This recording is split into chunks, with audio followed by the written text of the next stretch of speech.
days of our lives.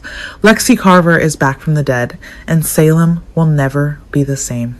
Okay, stop what you're doing right now. Because if you've been following Days of Our Lives lately, and I know you have, because you wouldn't be here then, you already felt that moment. That slow burn, creeping suspicion that's been sitting in the back of your brain for weeks now. That little voice whispering, no way. They can't be bringing her back. Can they? Well, friends, they are. Lexie Carver is coming home to Salem. And honestly, I've been waiting to say those words out loud for so long that typing them just now gave me actual chills. We're talking about one of the most beloved legacy characters in the entire history of this show. A woman who was ripped away from us, from Abe, from Theo, from the audience far, far too soon. And now, 14 years after that devastating brain tumor storyline, Dr. Rolf has done what Dr. Rolf always does, the impossible, the unethical, and the absolutely spectacular. So in this video, we're going deep.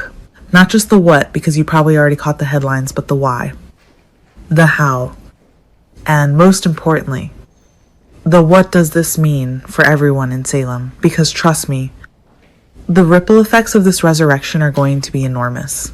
We're talking potential relationship demolitions, power shifts at DiMera Enterprises, and one emotional reunion that I genuinely think is going to wreck us all. Let's get into it.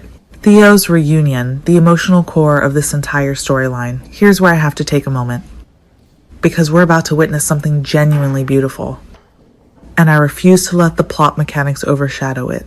Theo is going to get his mother back. That's the headline that matters most. Yes, there's political intrigue. Yes, there's DiMera scheming. Yes, there are complications coming from every direction.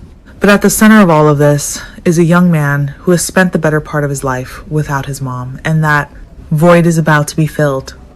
Now, let's think about where Theo is right now.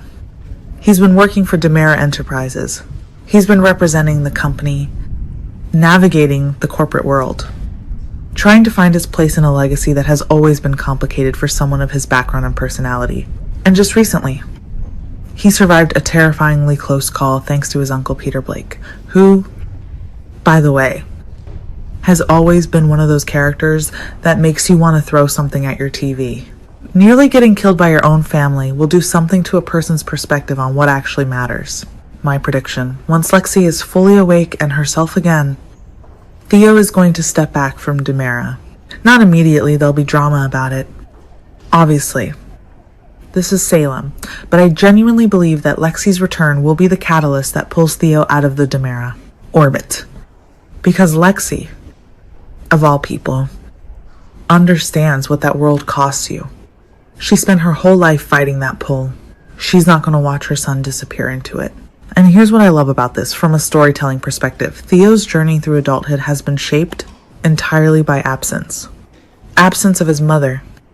Absence of her guidance. Watching him now reckon with her actual presence, her opinions, her values, her love is going to be some of the richest character work Cameron Johnson has had the opportunity to do. If the writers handle this right, this could be a defining arc for his character.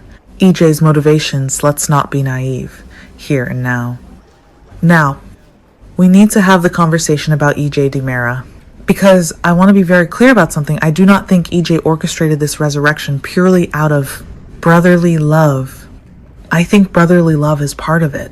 EJ genuinely adored Lexie. She was one of the only DiMeras who gave him consistent loyalty and grace, even when he didn't deserve it. While Sammy was fighting him, while others in the family were plotting against him, Lexie stood by him. So yes, wanting her back has emotional authenticity.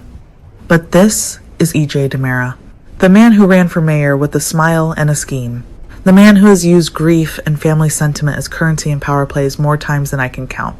You do not spend that level of resources funding Rolf's research, maintaining a secret laboratory, keeping this hidden from Salem for years just for sentiment. There's an agenda here. And I think Gwen saw it. That's why she framed her reaction the way she did. This will turn many lives upside down. She wasn't celebrating. She was calculating. Here's my theory. And I want you to think about this carefully. EJ knows that Lexie's return will destabilize the current power landscape in Salem. He knows it will affect Abe. He knows it will shake up alliances. And specifically, and this is the part that I find most interesting, he noted that not everyone would experience this as wonderful news, with pointed emphasis on Paulina Price. Paulina, for those keeping score at home, has been a serious thorn in EJ's political and personal ambitions. She's formidable. She's connected. And she genuinely cares about Salem in ways that conflict with EJ's vision for it. So what does Lexie coming back have to do with Paulina specifically? Think about it. Abe Carver has moved forward. He built a relationship with Paulina. He built a life. Lexie's return doesn't just affect Theo, it completely recenters Abe's world. And if Abe is suddenly consumed by the resurrection of his late wife, his attention, his loyalty, his priorities all shift. That's politically useful for EJ. That's personally useful for EJ. Whether EJ consciously calculated this or is simply benefiting from the collateral effects, honestly, with EJ, I'm not sure it matters. The outcome is the same. What Lexie herself will think the wild card nobody's discussing enough, but here's the angle that I feel like the fandom is sleeping on, and it's the one I'm most invested in watching unfold. Lexie Carver is not a passive character. She never was. She was not a woman who could be handed a situation and simply accepted it without processing it through her own fierce mortal compass. So when she wakes up, and she will wake up, the first thing she's going to feel is joy. Overwhelming. Disorienting joy at being alive. At seeing Theo. At being in the world again. That part will be gorgeous, and I already know I'm going to cry. But then Lexie's going to start asking questions. Why am I alive? How am I alive? Who made this decision? And what do they want from it? And when she starts pulling on those threads, when she realizes that her resurrection was engineered in a DiMera laboratory, kept secret, and timed to coincide with a very specific political moment in Salem, she is going to be furious. Not at being alive, but at being used, at being made into a piece on someone else's chessboard without her consent. This is not new territory for Lexie. This is literally the story of her life. Her entire existence was shaped by people, specifically her father. Specifically, the DiMera machine deciding that she was a resource to be deployed rather than a person to be respected. She fought that her whole life. And now, EJ has done it again. With the best intentions, maybe. But the road to Lexie's righteous anger is paved with well-intentioned DiMera schemes.